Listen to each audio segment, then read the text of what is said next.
Welcome back to She Finds, She Funds. We're a Queensland buyer's agent and mortgage broker. We believe the more you know, the more you can do. Each week, we'll share what we know, what we've learned, and the conversations we think more people should be having. All right, we're very excited, Sheena. Yes. Got our very first guest. So we'd like to welcome Catherine from Joyful Money. Thanks, girls. I'm very excited to be your first guest on your amazing new podcast. So well done and Thank you. congratulations as well. Thank you. And thanks Yeah. heaps for coming on very last minute. No problem. I was so excited when I got your message and I thought, yep, totally. I want to come on and talk to you both. And especially as I've, referred many clients and seen the work you both do, which is amazing. So Thank glad you. to be here. Thank you. Yeah. Catherine, would you like to tell our audience a little bit about yourself and what you do? Yeah, no worries. So I started my financial planning business 7.5 years ago, Joyful Money, which actually started as Focused Wealth. And then I rebranded a couple of years ago. I think for me, Joyful Money, I want people to feel joy when it comes to their money. I want them to feel like they've got a beautiful relationship with money as opposed to feeling stagnant, disoriented. I just want people to feel confident with their decisions, especially when we're making decisions around our money every single day. Like even, we get out of bed, we, might go and get our morning coffee. We're putting fuel in our car, we're going to the groceries, like we're going out. Like if we think about every day, we're pretty much making a decision that generally involves money. Yeah.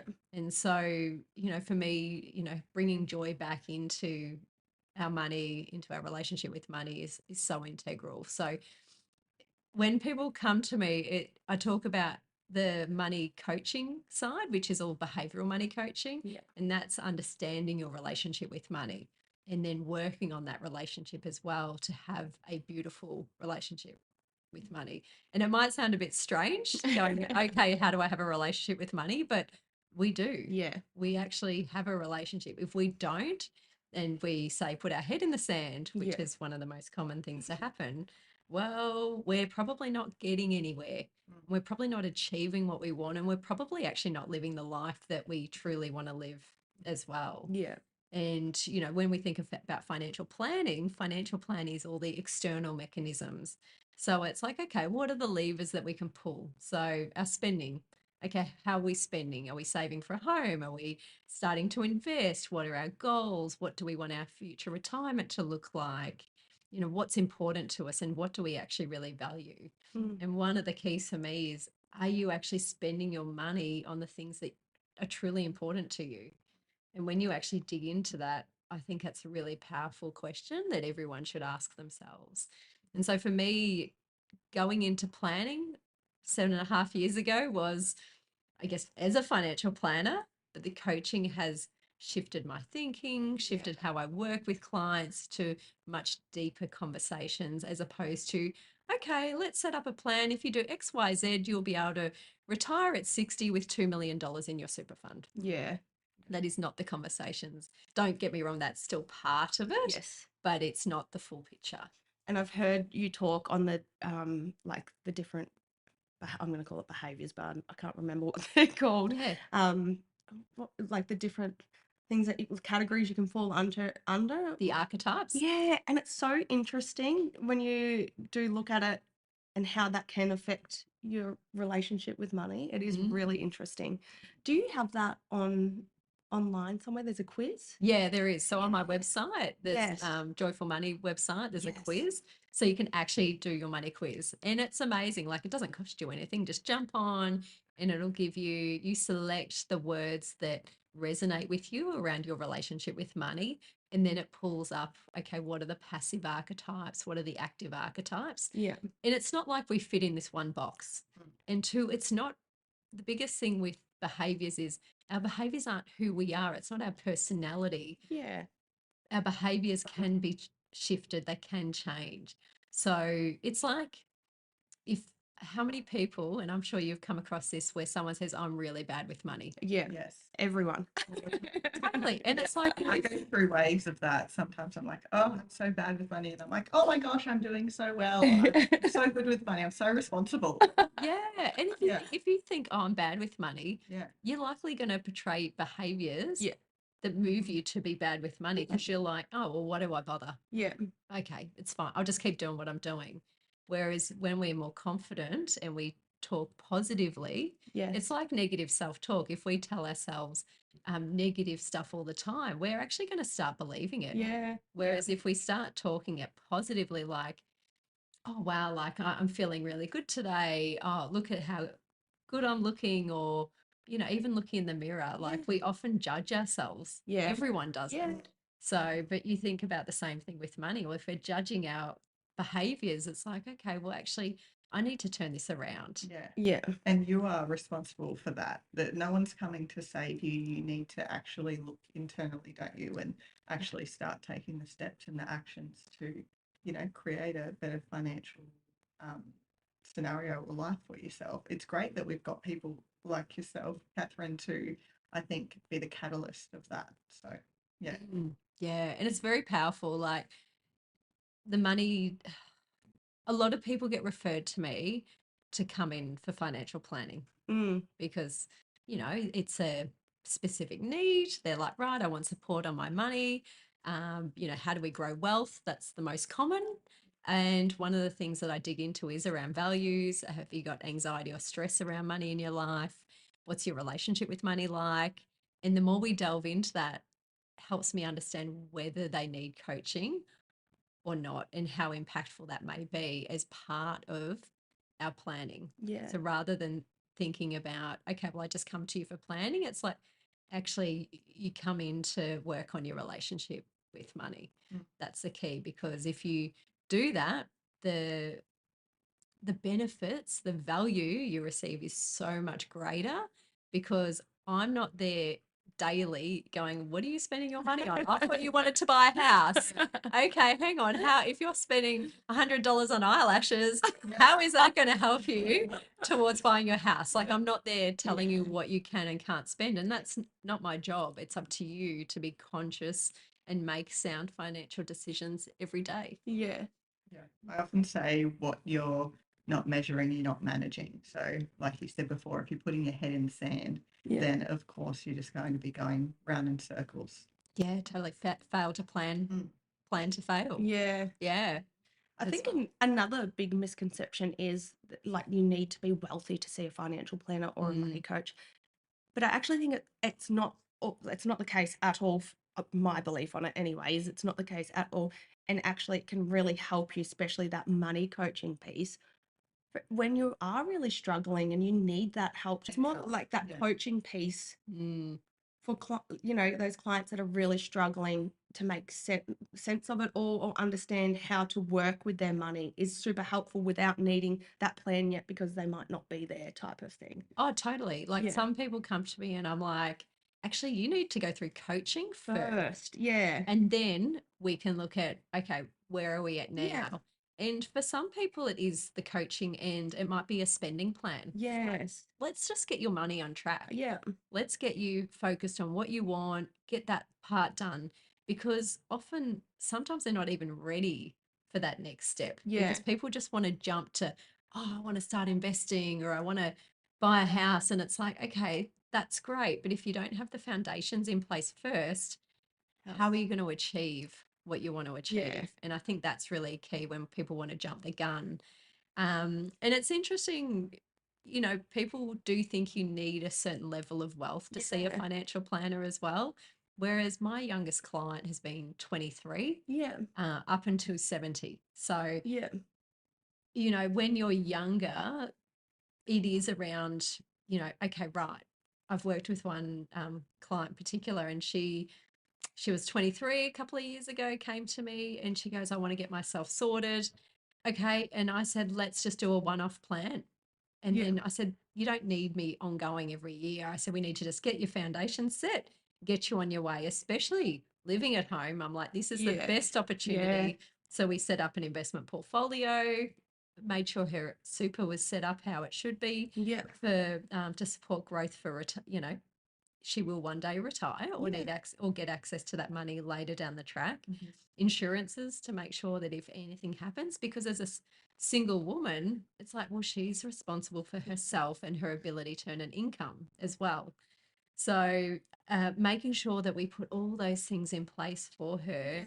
And I'm like, if you stick with this plan for the next how many years and then come back to me when things change, because what's likely going to happen is one day she will move out of home. Yeah. She might then go, right, I want to buy a house. What are my next steps, or how do I pivot my strategy Yeah. that I've had going for a while? Mhm. She might meet someone. Yeah. There's so many things that happen, especially when we're in our 20s. Yeah. I'm reluctant. People often go, oh yeah, I need to buy a property and I need to do this. And it's like, hang on, you've got so much of your Mhm. life Yeah. to come, and you're trying to make these massive decisions based on what you think you should do because everyone else Mm. says, and especially from parents, and I'm not blaming parents, but parents are the most common. You've got to get into the property market. You've got to buy your Yeah. first home now. And it's like, hang on, is that the right decision for Yes. where you are right now? Mhm. And things change over time. It's not that the parents are wrong, right? And we've got an episode on this, but things change over time. And what was right for them doesn't exactly what you said isn't always right for their daughter Yeah. or son, cousin. You know, it's Totally. really funny. It is. And look, it could be a great decision that, right, you're ready to buy a property and you're ready to take that first step, and great, and planning for that. But also, is it, where are you in life as well? And Yeah. especially when you think of how often we change jobs, maybe move towns, move cities, move states like we have. Like, Yeah.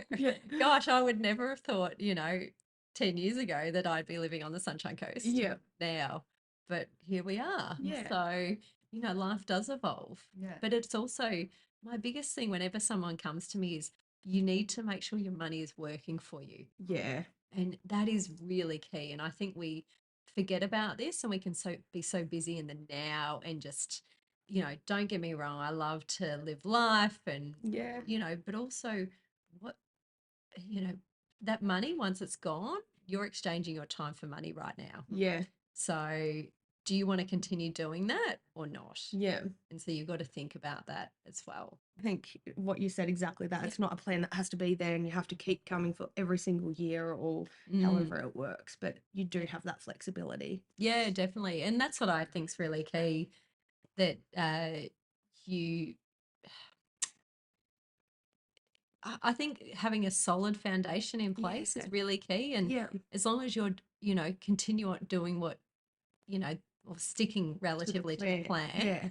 then you come back to me when things change. Or Yes. for some people, they love having yearly ongoing. Yeah. They want that support. They want to know they can pick up the phone, That would be me. have a chat That's to my me. personality. Yeah. And And- I've got so many clients like Like that. that. And then some that are like, oh, actually, I'm happy. I've got it all down pat now. Mm. I'll run with it. I'm like, yep, no worries. Yeah. Come back Yeah. to me if things change Yeah. or you need support.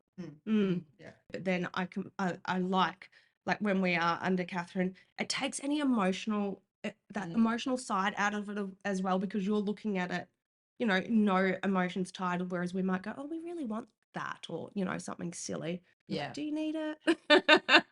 Like, Yeah. can't- Definitely. It's putting the logical overlay Yeah. and going, okay, hang on, what are we working towards? yeah, How does this impact? What's the consequences as well? Yeah. And to think, because money is emotional. yes, All of our decisions, like, yeah, dopamine, if we think about the amount of people diagnosed now with ADHD Yeah. or undiagnosed that are looking for that driver of dopamine, Yeah. and phones. Like, how addicted are we to phones now? Like, Yeah. I am totally. Yeah. Like, how often do you sit there at night Yeah. scrolling, and then it's like all these things jump out at you. Oh, do you want to buy this? It's like, oh my goodness. Mm. And, for me, I find it quite easy. I think because I've got these learnt behaviors around, okay, is this really important? Is this something I value? Like, I question the decision. yeah, But for a lot of people, it's that, oh, they want that hit. Yeah. And so they make these quick decisions, they get instant gratification. And then, this thing might rock up a week later, and then you're thinking, oh, what did I order? I can't eat even all that? remember. Yeah. And then this thing comes. And then you go, oh, did I really need that? And then the guilt's come along. Yes. Feel guilty Yeah. for spending. Totally. Yeah. Yeah. I've just started coaching with a client actually, and she's 40, a solo mum, and one of the strategies that I've given her was that, okay, especially with the scrolling, is to pause and give yourself a 24 to 48 hour window before making any purchases online. Obviously, if you're going to buy your groceries online, that's fine. Yeah, exactly. But, for anything discretionary that, you're looking at scrolling, oh, look, like the other day I had these fancy toothbrushes. Hello. You bought them, didn't you? I didn't. Oh. I was like thinking about it, and I was like, really? I've got it, but they catch you. Oh, well, your current one's no good, and think of the germs. And then you're like, oh my goodness, do I really need this? I know. And so I was like, okay, hang on. And I just sat with it. And in the end, and the worst thing is it does then your algorithm, because you looked at it, it keeps coming up. But it is going, actually, do I need this right now? Yeah. Is this important? How is this actually going to improve my life? Yeah. As well. And what am I working towards? And the other strategy with this client, so if she does buy or if she doesn't buy, for instance, so let's say she was going to buy something that was $100, that she actually removes that $100 and puts it into her savings because she was going to spend it anyway. So this way she's redirecting that money. And so when we're thinking about that reward mechanism, because we're chasing that reward, we're chasing that feeling, that gratitude, instant gratification feeling. So, okay, well, let's move that money. So it's been spent essentially, but it's actually going into your savings. So it's like, oh, wow. Yeah. How good is this? Yeah. And so it's just a different way. And for me, when I am coaching, it's working out, well, once I understand them on a deeper level, okay, what are some of the strategies that could work for you to support you? Because, goals, like she does want to be able to buy a property. She does want to be financially secure. Like there's all these things. And also, what does financial security look like? A lot of people think that it is around, I need to have a home, for instance, or because I'm employed, I'm financially secure. Yeah. And I made the comment, I said, I'm more financially secure, like you both are, as self-employed, because no one can fire me. Yeah. I can fire myself if I want, but I'm not going to. But I'm like, no one can sack me. Yeah. So, this fear around self-employment as well. It's like, actually, we're so much more secure because it's up to us to make our businesses work. Yeah.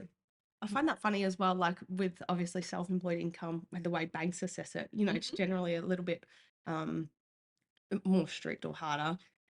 It's getting better as, time goes on, don't get me wrong, but I often think the same, next week they could be fired. Yeah. Yep. But they have, redundant, Yeah. for any reason. Self-employed, generally, it's not going to, it can happen, don't get me wrong, things can go bad, but it's, like you said, generally more stable. And you know what? For people that are self-employed, where something does happen or something goes wrong or they shut down their business, they go and get a job. Yes. They're first ones to, right, I need to set myself up again. Yeah. What do I need to do? Got that drive. Yeah. And 9 times out of 10, they've come from another industry, so they're skilled and they can just jump straight back into what they were doing while they find their feet again and go on another adventure. Yeah. It's funny, isn't it? Catherine, we're going to speak about a bit of the home buying side and how people have saved for a deposit. I really like this topic because I feel like I was pretty savvy when I was saving for my deposit. I worked a couple of jobs and I was pretty proud of that. I know some people think, oh no, I'm working hard enough, but I was pretty determined, and I was working as a teacher and working in the school holidays, doing vacation care as well. So for 6 years, it didn't take that long, but for 6 years I worked during my school holidays just to try and get ahead.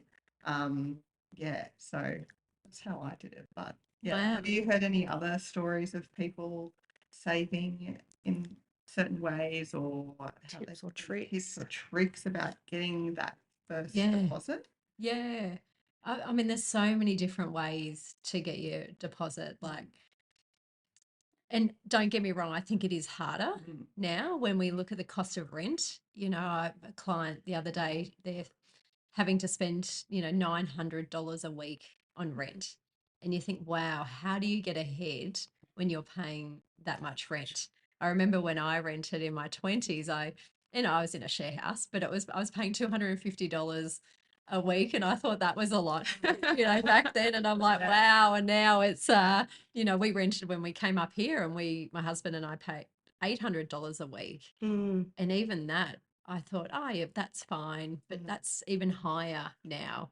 So it's really, really difficult. And it is around again, well, what are my goals? What am I prepared to do? Like for you, Christine, you were prepared to work two jobs. yeah. And I think we often, like you said, think, oh, but I've already worked one job. I'm doing enough. I want to have a life. But it's like, okay, what do I really want to achieve right now? And it is the things like that tip before around, well, if I'm scrolling and I'm going to spend money, Yeah. right, I'm going to divert that into my savings. Yeah. Like, I think that's actually a really good hack to go, Yes. right, I was going to spend that money. I am now diverting that. Having a spending plan, like that is number one. If you don't know where your money's going, how on earth are you going to save for anything Yeah. as well? Yeah. Can you explain what a spending plan is, and how often you would be looking at that? Yeah. So everyone's got different views. Like, you've heard of the barefoot investor. He's all about the percentages. I'm all about dollars. I'm like, the more you can automate, the less you have to think about, Yeah. the more your money is going to be put away for the things that you're wanting to achieve. So, for instance, it's going, right, I've got a spending planner. Here's where all my money goes. So, I've got my discretionary spend, I've got my non discretionary. And non discretionary, look, like what are my fixed costs? So, my biggest thing for everybody is have a bills account. Yeah. I have every month automated from our income account a lump sum that goes into our bills account. I don't have to look at it again Yeah. because I know that there's enough in there that it covers all our bills, electricity, gas, not that we have gas up here. Water, I know what you mean. Queensland. But everything, any direct debit I have comes out of that bills Yeah. account, Yeah. everything. So I don't have to think about it. And I know, and it ebbs and flows because, if we're paying registration yearly, for instance, it's like that takes a big hit. But I know there's always money in there to cover the bills. Yeah. The worst thing is the more we have to handle our money, I find, then the more likely we are to spend it as well, because we're like moving money from here to there. It's like, right, bills account is a number one. What are we spending from an everyday? I have an automated, and most of my clients do. They have automated everyday spending account. Right, this comes out of their income account. Automation of X. This is what the goal is to live off. So, because if you think about lifestyle creep, it is so real because you go, right, well, Christine, you would have probably earned less 6 years ago or 7 years ago when you bought your property. And then if you had have kept, your salary would have probably gone up maybe the 1-2% a year, especially as a teacher.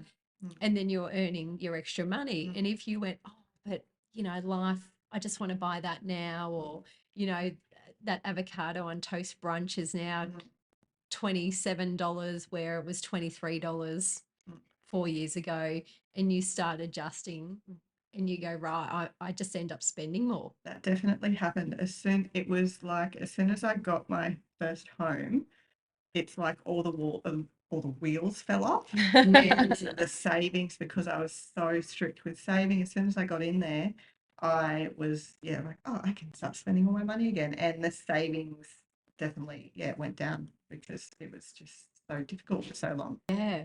And two, I think there is a balance around feeling restricted with your money too. Yeah. So it's like, okay, I want a bit of a balance. And this is where I think having, right, I've got my everyday. My goal is to live within that everyday account. I've got my, let's say, house savings account. So I'm putting money aside for that. I need to have an emergency fund, or I call it a stability fund, because that stability fund is there to support you when things are a bit unstable as well, and when something happens. So it allows you, I think they say, I can't think of the exact stat, but like over 50% of people don't even have $1,000 saved. And it blows my mind. It makes me cringe to think, wow, I couldn't imagine not having less than $1,000 in my bank account. Yeah. And I don't think I've ever had it. Like when I think about it, I'm like, a big thing is, how did we grow up with money? I always was very independent. Yeah. I was the oldest of 4 kids.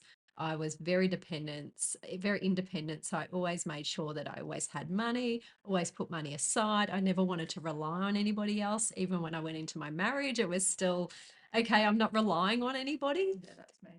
And it's, whilst it's good and bad, it's actually letting go a little bit as well. Like it's okay for us to come together, especially say financially, but also making sure that you still have your own wealth. And I was telling this to my stepdaughter and her best friend, and I'm like, no matter what happens in your future, you always make sure you have a bank account in your name, or you have an investment portfolio in your name, something that's yours, so that you've always got there in the background. So, like my husband and I have our joint accounts, which is great, but I have a, little fun account. He has his own.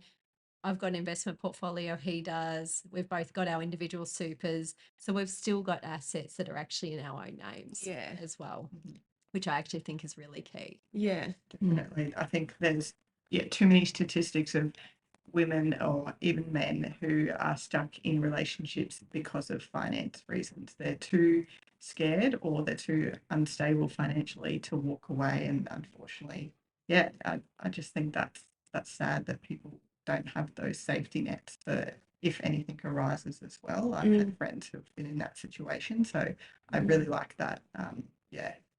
That advice, I guess.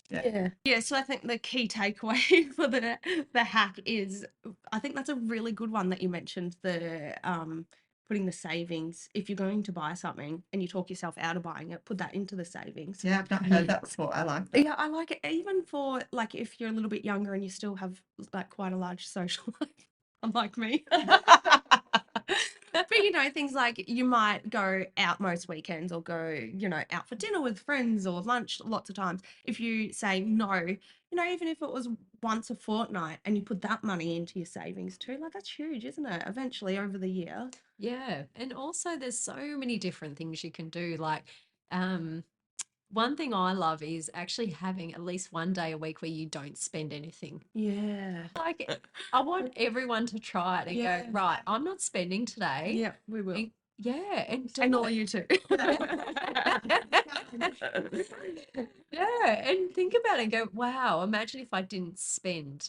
Because what is it? Is it $27 a day equates to like $10,000 a year. Yeah. So if you don't spend that $27 in that day that you would have spent each day, $10,000. Looking at you, Jaden, with all your lunches. Totally. And I get really frustrated because I think, how much money do we waste? Yeah. And, like, let's say you're used to buying lunch each day and you go, well, what joy am I actually getting out of that? Like, what memory do I have from that? Whereas, okay, well, if I go overseas and do a trip, then I'm like, wow, I've got the memories from that. So we're often more likely to spend a bit more money when we travel because it's, these are memories we're creating. Buying lunch every day, what memory does that give us? It's just a habit that we often get into. And not being prepared. And yeah. And preparation is key as well. So I think that, try the zero, not spending in a day. I'm going to try that. Yeah, Yeah. too. But the only thing I'm going to struggle is Coffee. Yeah. Do you have a But coffee machine at home? exactly. well, I do, but I've got Instant coffee, that'll do you. Yeah. Okay, Mum. But you know, one of my clients, he goes, I go to 7-Eleven now and get the dollar coffee. And I'm like, he goes, oh, I like it. It's fine. I'm like, Love it. okay. Wow. And, you know, he's spending, let's say, $5 a week, Monday to Friday, getting a coffee from 7-Eleven. Oh, jeepers. Yeah, that's And you not probably even... just spent $7 on your coffee. And mine too, thanks, Sheena. So you go, Coffee wow. to everyone. And I'm not saying don't go, like, you know, often everyone loves their coffee Yeah. and, you know, it brings them joy. That's fine. But what are the other things that say you're spending? Like, there's a great book called The Latte Factor, and he talks about the little things as well. And he goes, you know, think about the daily coffee, or it might be the Yeah. coffee, but then you go, there's a muffin. Oh, I'll just buy the muffin as well. So then you buy the muffin. You're like, oh my Not God, normally, that's but this me. morning I did because Christine called and she's like, she was running a little bit late. And then she was like, it's been a morning. And I got there and I thought she probably hasn't had breakfast if it's been a morning. So I got a couple of little things. Oh, Me. that's I don't normally do that. that's right. But if you were doing that every day, That's right. It would cost a lot. it would, and it all adds up. And you go, Mm. wow, what if I actually put that money aside? Yeah. So, you know, thinking about those little things, I think Big. they become Yeah. bigger over time. Yeah. And just as I said, that spending plan, work out what accounts you need. Everyone's different, and then automate what you can. Mm. The other thing I will touch on too is the super scheme. So Mm. I don't think it gets utilized enough. I don't think it gets talked about Yeah. enough. And I think for some people that find it challenging to say save their money, salary sacrifice, especially if you're an employee, Yeah. out of sight, out of mind. Yeah. Like I started personally salary sacrificing from like 30 years old. Yeah. Can you tell us about the benefit of salary sacrificing if that's a new concept to them? Yeah. So salary sacrifice is actually asking your employer to contribute to your superannuation on your behalf before you receive your income. Yeah. So let's say I get paid fortnightly and I'm getting $2,000 a fortnight. If I want to salary sacrifice, let's say $500 of that, it will automatically, my employer will actually make that contribution to super along with the normal super contributions that they have to make. So on top of it, and then that money sits in your superannuation, gets invested and accumulates over time. So at the moment, you can put a maximum of $15,000 a year through salary sacrifice, and you can withdraw a maximum of $50,000 out of your super. So you think about like people trying to save for a deposit, and why I like it because that money is out of sight, out of mind. Just for some people who do come to us and say, can we use our super to buy a property? This is a super saver scheme for first home buyers, correct? It is. Yeah. Yes, exactly. So it is for first home buyers only. So Yeah.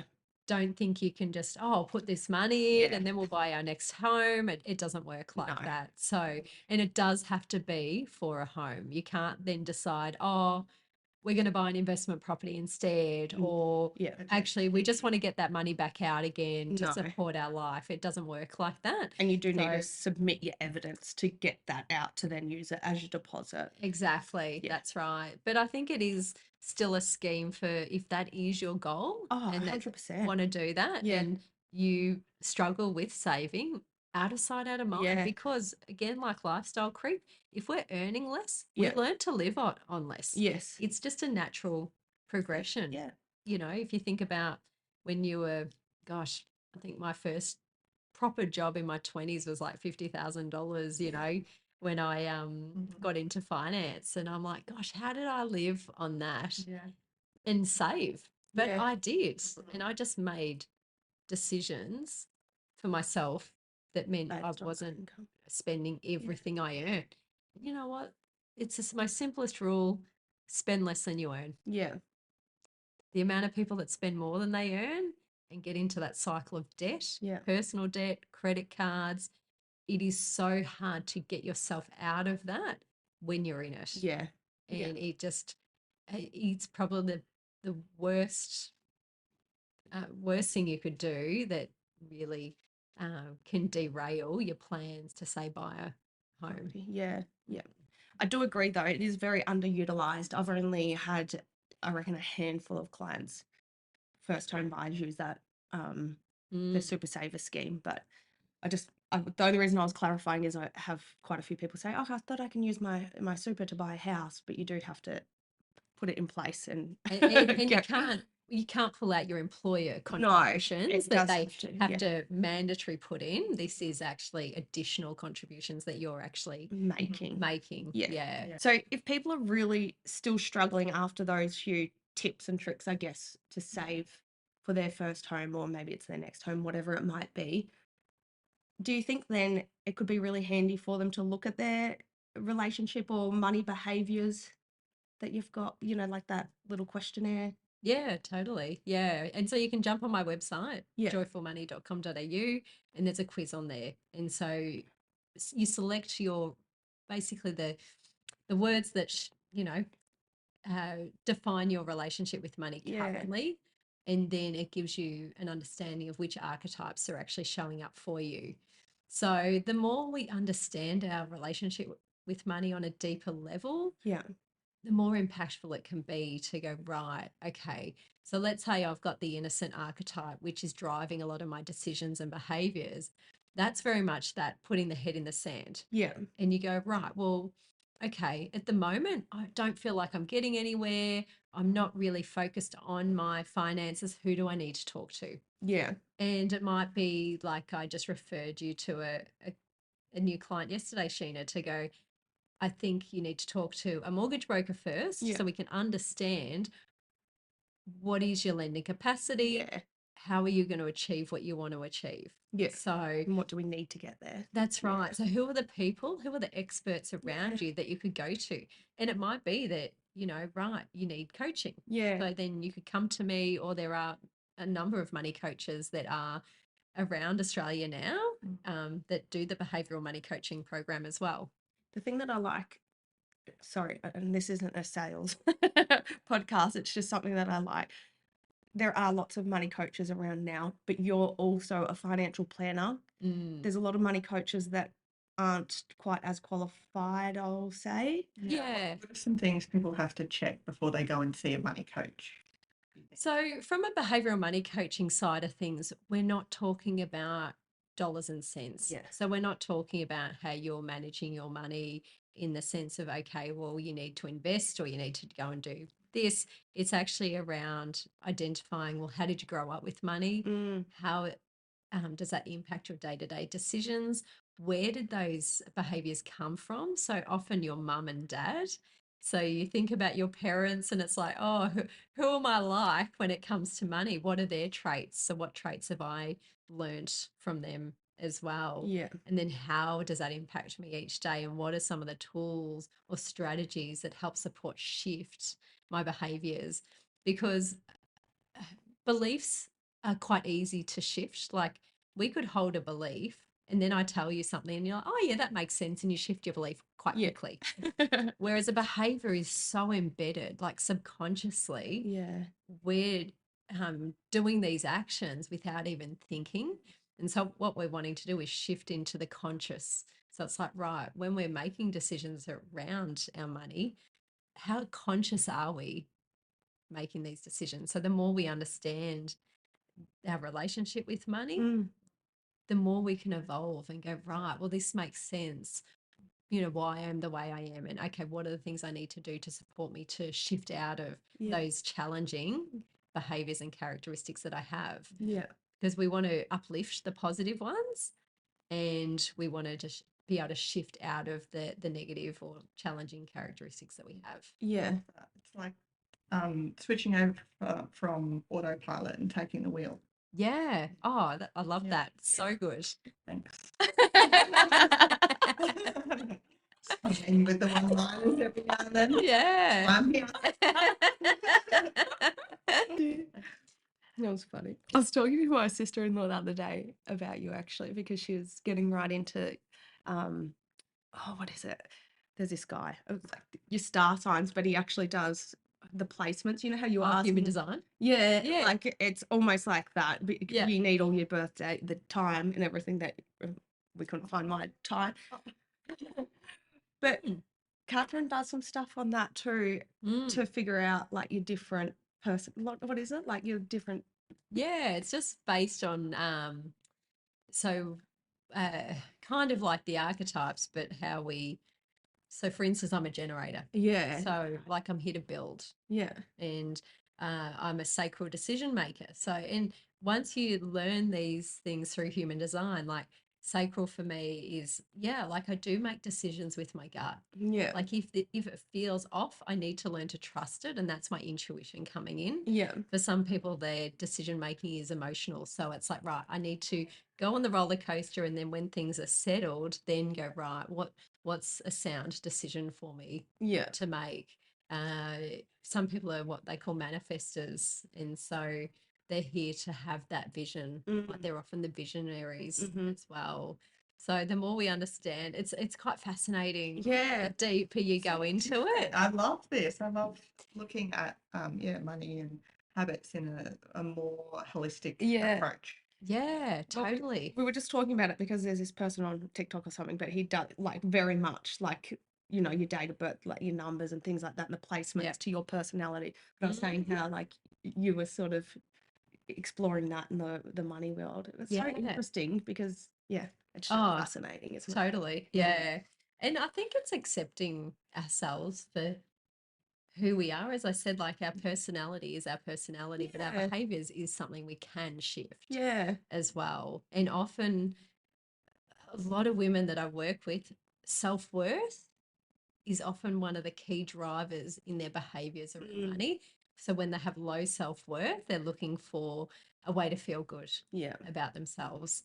And so there's often this drive, like that dopamine hit that I get, or, um, you know, not feeling good about themselves, the negative self talk. Yeah. It's okay, right? Well, we need to work on you, how you feel about yourself.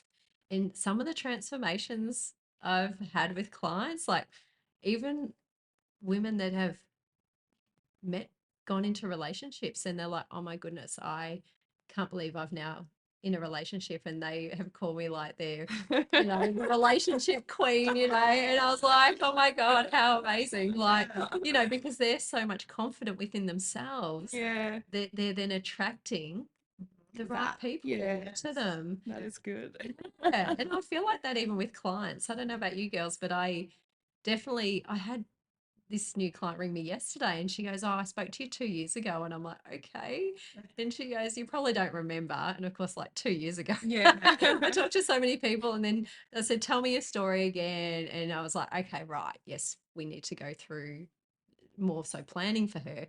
And she's like, yep, let's go ahead. And I was like, oh, okay, rightio. So she said, I wasn't ready 2 years ago, but she goes, I just remembered you and I tried to find you again. And in that time, I've rebranded. So she goes, why don't I just ring her? And I'm like, good on you for ringing me out of the blue. And then going, yeah, I'm ready to take the next step. Oh, that is so good. Yeah. Obviously, your energy is so welcoming and calming, Yeah. and I think safe as well. Mm. I can tell that just from hearing you speak today. I think obviously, you know how people say you might forget what they say, but you don't forget how they make you feel. Yeah. Totally. So That is definitely true. You do make, I feel like even in our appointments, you know, there's no judgment. It's not like you're sitting there going, oh, like we all have our weaknesses.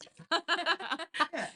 And I'm not here to judge. I'm here to support and that's guide. right. Yeah. And you know, I want it to be a safe place. Like the amount of appointments I have where there's tears and people are, oh, I'm so sorry. I'm like, there is no need to be sorry. It's like this is a safe space for you to let out what's coming up for you.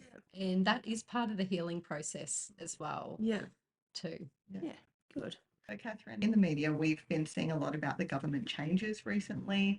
I know things haven't been fully legislated yet, but obviously there are a lot of people that are a bit nervous, investors, people who are maybe pivoting their plans for buying property. Have you been hearing a bit from your clients or from people in your world regarding that? Yeah, it's very topical at the moment. Yeah. And I think there's quite a bit of fear out there. And I think, unfortunately, media does drive that Oh, yes. as well. So, one thing I think about is one thing I want to discuss is what can you control? We can't control what the government have, decided or the decisions they're making right now. Yeah. So we can when we go to vote, of course, but at the moment it's okay. Well, what are the levers in my control? So we can get so wrapped up in, oh, well, I can't go and do X, Y, Z now. Like if we think about SMSF in residential property, oh, I was going to go and buy a residential property in my self-managed super fund. It's like, well, it's still not saying you can't go and buy an investment property, but the decisions are now like mainly in your own name, for instance, Yeah. rather than using your superannuation fund to do that as well. So, and also too, you've got commercial property still available, Yeah. which to be honest is probably where I see most of the purchasing Yeah. now, because a lot of people that own a company, for instance, they want to maybe buy the building, they might be a manufacturing business, so they want to buy the shed and land that they're on. Like they're really sound financial decisions for some clients because it actually makes sense. Yeah. For some, not so much. And again, it comes down to, well, how much super do I have? Am I, as a self employed person, making regular contributions to my super as well? Can I make extra contributions? Yeah. Can I afford the market rent of that property as well? So there's so many different avenues to think about when it comes to property in self managed super fund. So that's one area. And I think it will impact more so a lot of businesses that have focused on residential property through super. Yeah. That's probably what I see the biggest impact. Whereas, I know for me personally, I had investment properties which I purchased in my 20s, which obviously at the time I'd saved and had money Mm. to do that. It's a lot harder today with the pricing point to get in. Yeah. But that's where a lot of people use equity in their home, for Yeah. instance, because a lot of people are sitting on a home that's now valued quite high. And if they have little to no debt, they're utilizing the equity. And then this leans into, okay, negative gearing, capital gains changes. Yeah. And the negative gearing, whilst that at the moment, the biggest sale point of buying an investment property has been, oh, reduce your tax, Yes. especially if you're a high income earner. If you're on the 47% marginal tax rate, obviously looks more attractive to you.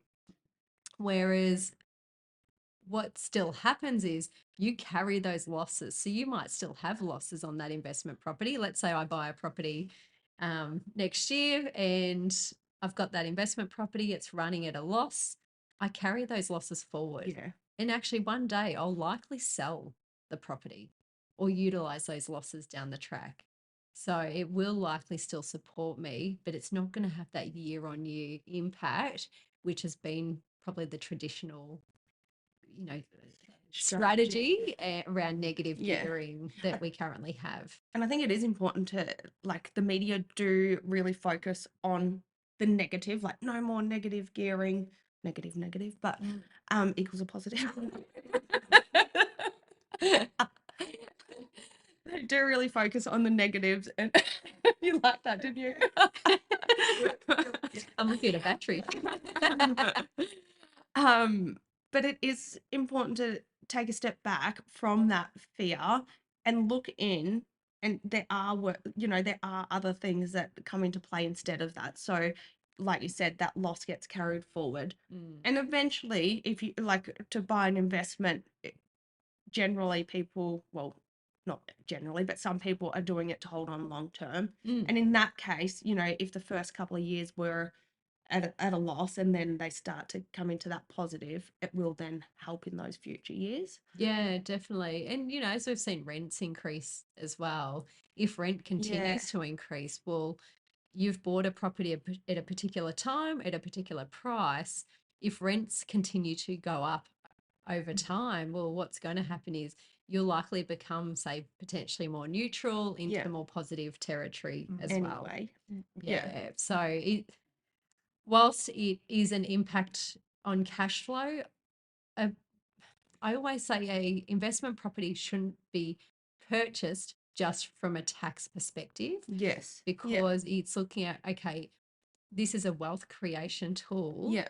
So how is it going to benefit us? Like, how does it work with the strategy that I have to buy this property? And to the other thing, what if the tenant doesn't pay rent? Yeah. Can I afford to top up that rental income if I've got a bad tenant in the property? Mhm. What if there's property costs as well? So often when people first buy a property as well, and I know with our own home and you girls as well, like, you probably were hit with unexpected costs when you move into a property because you didn't realize, oh, these things have just happened. Oh, I need to get that fixed or this fixed. Same thing with an investment property. Someone moves into the home that you've just purchased, Yeah. and there's often costs that come with that. So Yeah. you need to make sure, well, okay, do I have the cash flow to support this property if something goes wrong as well? So, and I think that's a really important, question around people's cash flow. You should have a reasonable surplus when you're going into debt Yeah. to be able to service loans. Yeah. I think with an investment property, it's also important to realize that you're housing, you're creating a space for someone to live, and you don't want to be that landlord that is, I don't know, cheap, Oh, who yes. doesn't want to provide a sound living environment for your tenants. Mhm. Like, I know I've had a couple of tenants in my investment property, and one of them couldn't give two hoots about the state of the property. I didn't get much feedback about what state it was in. They moved on. I got a better tenant, and the list of improvements that I had to get done was huge because they had more respect and pride in where they lived, and it wasn't up to scratch. So it just, you need, even though it may be going swimmingly for a while, you still need to have that emergency fund or money in that investment account, I think, for Yeah. those sorts of unexpected repairs and maintenance. Definitely. And also, I always say to people, property's not liquid. Yeah. So it's not a liquid asset. Like my share portfolio, if I needed access to cash, I can sell down $10,000 of shares, and then I've got $10,000 sitting in my bank account. I can't sell a bathroom. I can't sell a kitchen. So if I need Catherine said this access, to us. and it's making Yeah. sure, well, and diversification. Like, Yes. that to me is number Yeah. one. If you're only holding property, and let's say, I mean, they're saying some areas like Victoria has taken a little bit of a hit. Yeah. So, well, what if that happens? Look at land tax and the impact that's had, and how many more properties are coming up for sale as well. So there's variables that we can't control, but what's the long-term Yeah. strategy for whatever investment, whether it's shares, whether it's property? What are we working towards? Superannuation, it is just making sure you've got a sound financial strategy. Yeah. All right. We've got some quick fire questions. Okay. Best money habit everyone should have. Gotta be quick. Come on. Oh, I know. I'm just thinking, I'm like, there's so many different ones. Just have a spending plan in place. I thought you were gonna choose that. I was like, it's gonna be the spending plan. Totally. Yep. Know where your money's going. Give Yeah. every dollar a purpose. Oh, I like Ooh, that. I like that. That's a good one. Good. Biggest money myth. Oh, I think the biggest money myth, there's a lot of fear around shares. Yeah. Yeah, I think people go, oh, I'm just going to lose all my money because they might have gone through the GFC, and they think, oh, I lost all this money. You don't lose money until you crystallize, which is sell an asset. So for those that sold down into, say, cash, especially in super, which I've seen, they've now lost so much money because they've missed so much time in the market. So they missed the bounce back. And then when they're coming to buy back in, they're buying at a higher Ooh, yeah. point in time. I love that. I know, sorry, this is meant to be quick, but whenever I speak to my parents or my grandmother about shares, oh my gosh, they have some horror stories for me about, the GFC. But then I just show them, the books that I read and the graphs about how the shares, if we zoom right out, they Yeah, always sort typically. of recover, don't they? Like any Yeah. market, property market, share market, there are those fluctuations. Totally. Um, Vanguard have got a great chart, which is the last 30 years, which you can see year on year what's happened, like with presidents, prime ministers, wars, political environments throughout that time, and the difference in the share market and the different asset classes. And it really, I show it to a lot of clients because it shows them how important diversification is. yeah, which before we saw Catherine, we were like very property focused. I feel like being, in the industry anyway. But like I was looking back, it might have been yesterday or the day before, at the property growth that was purchased around the same time we entered into the shares as well. And the shares by a percentage amount, not monetary value, because there's obviously a low amount in there, but they have outperformed the property. Yeah. And that's it. It's like, well, lucky you've got diversification. Yeah. Because then, and also accessibility. Yeah. So it's like, right, if we needed funds, well, we've got access to a share portfolio Yeah. as well. But also, that property is one single asset that Yes. has to perform. That share portfolio is invested in thousands of companies. Yeah. So if one company goes under, it's not going to have a huge impact on Yeah. that overall portfolio. Yeah. Coffee or tea? Or hot chocolate. Chai. I know, I was like, oh, it's not on there.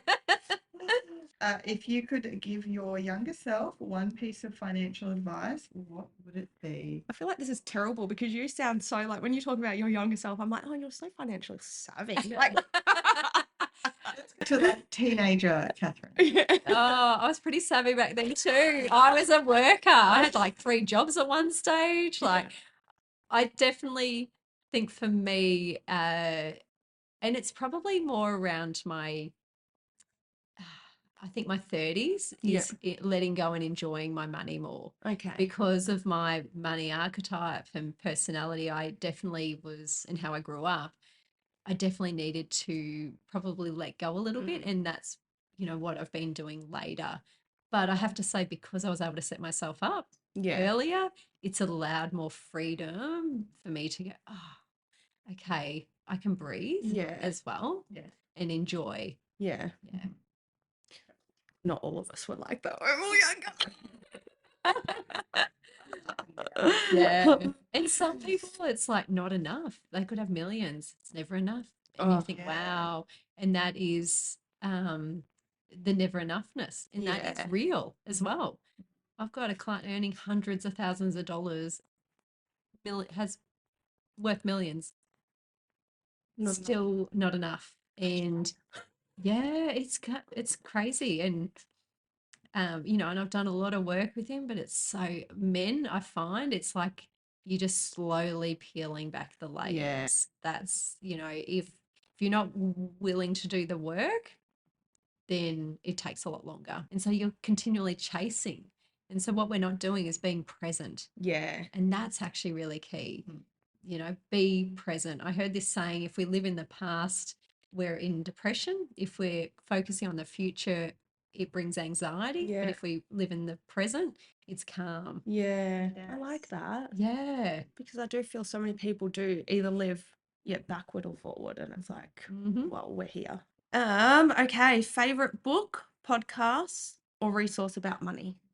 Oh, a book I read recently was The Diary of a CEO, which I really liked. Yeah. Okay. And I was going to say the podcast. and I've started listening to the podcast, and I'm like, oh, there's some really good nuggets here. Stephen Bartlett. That's it, yes. And I love money books, Yeah. obviously, and I love fiction. Yeah. I love that escapism as Yeah. well. Podcast, well, I've been listening to the Diary of a CEO podcast lately. What There's some about the money amazing- reset? The money reset. She finds, she funds. I've started listening to. What was the other thing? Was there? Or resource about money? Yeah, moneysmart.gov.au. Oh, That So yeah, so many is so good. things are on there. I love the mortgage calculator. There's a retirement calculator on there as well. There's Just simple. Budget template. Yeah. There's if you want to look at what your super is projected to be by the time of retirement. Like, So good. all right, so key takeaways from today. Catherine, what would be your top 3 tips for someone saving for their first home deposit?